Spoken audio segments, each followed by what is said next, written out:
It's estimated that around 16 million households in the UK have pets, but many pet owners are struggling to pay soaring vet bills. Today, a report from the Competition and Markets Watchdog concluded that the multi-billion-pound industry is not fit for purpose and needs modernised.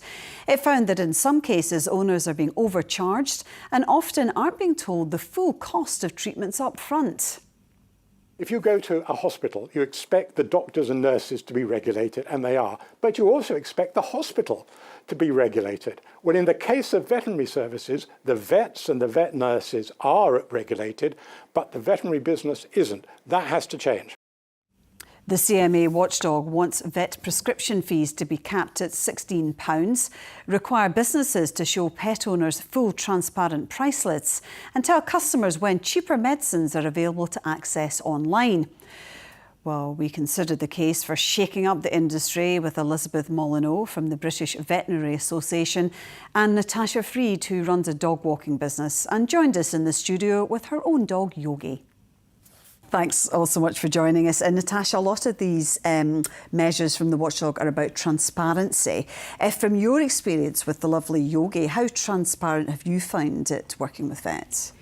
Well, not. I have been to quite a few vets in the West End of Glasgow. With my business, I watch other people's dogs, so I've had the luxury of going to their vets as well. I've actually moved vet for my dog several times. Due to the lack of transparency and different pricing. Yeah, so what happened then? What were you not happy with? Well, the quality of care as well. I find that I thought with vets being so competitive, it would mean that the quality of care was as good, but it's really not, and paying more doesn't ensure that you're getting better care either. So even just the fee for when you just go into a consultation fee for speaking to a vet varies so much from vet to vet within the West End even. And unless you're going to all these different vets, you wouldn't necessarily know. Yeah. Elizabeth, can you understand the concerns of people like Natasha and pet owners about the fact that, you know, there's such a kind of difference in prices between vets? Yeah, absolutely. I mean, it's really sad to hear Natasha feeling like that about the profession. I mean, certainly around pricing, you know, every practice should have basic prices for at least things like consultations, vaccines, neutering, really common things that we do. Those should be on the website, should be really accessible. And one of the good things to come out of the CMA today is that they're actually talking about having a centralised website where people would be able to go on and look at all the vets in the West End of Glasgow, if that's what they wanted us to do, and see what the price of all those basic charges were. So that's the first thing.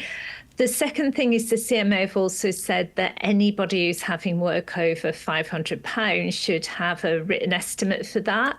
I mean, I'm actually surprised that doesn't happen, because genuinely the practices that I've worked in over, you know, probably the last 20 years, we've always given written estimates for everything. Yeah. But if you're going to spend that sort of money, you do need to know what you're spending it on. And at the end of it, you should also get an itemised receipt so you understand how the money's been spent. And I think that would help a lot, because I think people think vets are expensive, and that's because they're not seeing where all those bits of money are going, and a broken down itemised bill will really help that understanding and transparency. But Elizabeth, do you accept that some vets do overcharge and aren't clear about the full costs, and you know, why can't a lot of them itemise the bills now?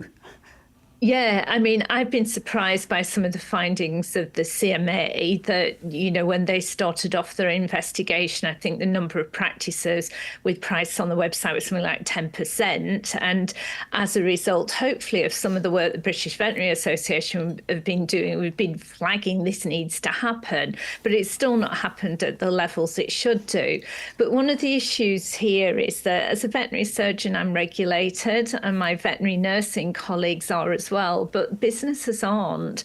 So there's not really any way that the Royal College, who regulates us, can do anything about businesses that are not doing things like proper pricing or don't have, say, a complaints process, so that, if people aren't happy, they know how they go about saying they're not happy. Yeah. So there are a lot of things vets are really welcoming in the CMA provisional decisions day. Sorry, does any of that reassure you, Natasha?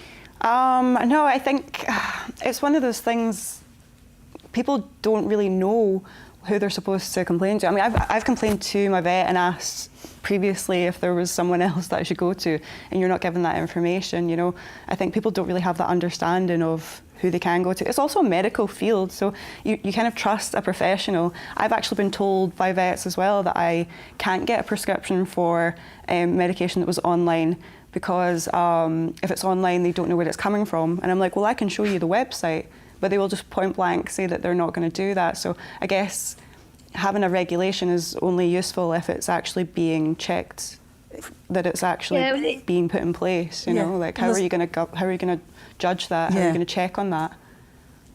Elizabeth. So certainly what's being suggested today, Natasha, would mean that it was checked. That's what, if businesses were regulated, they would have to report back into the Royal College of Veterinary Surgeons, and there would be checks on that sort of thing. At the moment, practice standards are not mandatory. The Royal College can't go into practices. It can't check these sorts of things. And the only people that can ever have formal complaints against them are vets and nurses.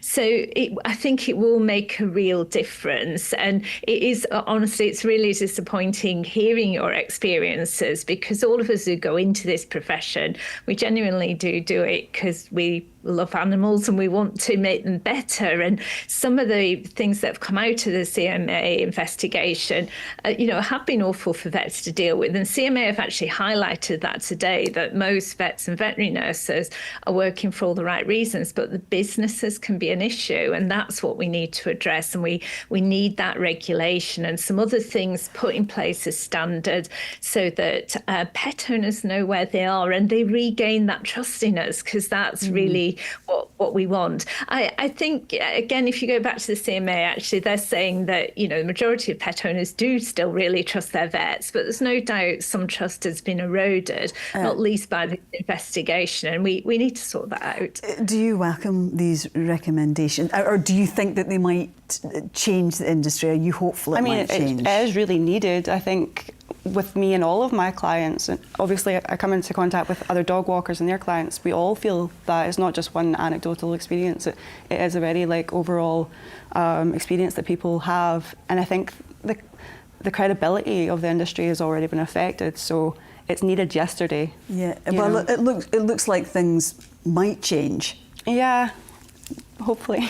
Because the thing is, when people go into the vets, they're prepared to pay any amount of money, really, aren't they? And this is partly the problem. People feel a bit vulnerable, and they are. I mean, usually when you're going to the vet for something that needs a medication as well, you're at your most vulnerable. This is the thing that is most precious to you, and you're exploiting people at their most vulnerable, their most desperate. We'll have to leave it there. Yogi was being beautifully behaved. Thank you very much indeed.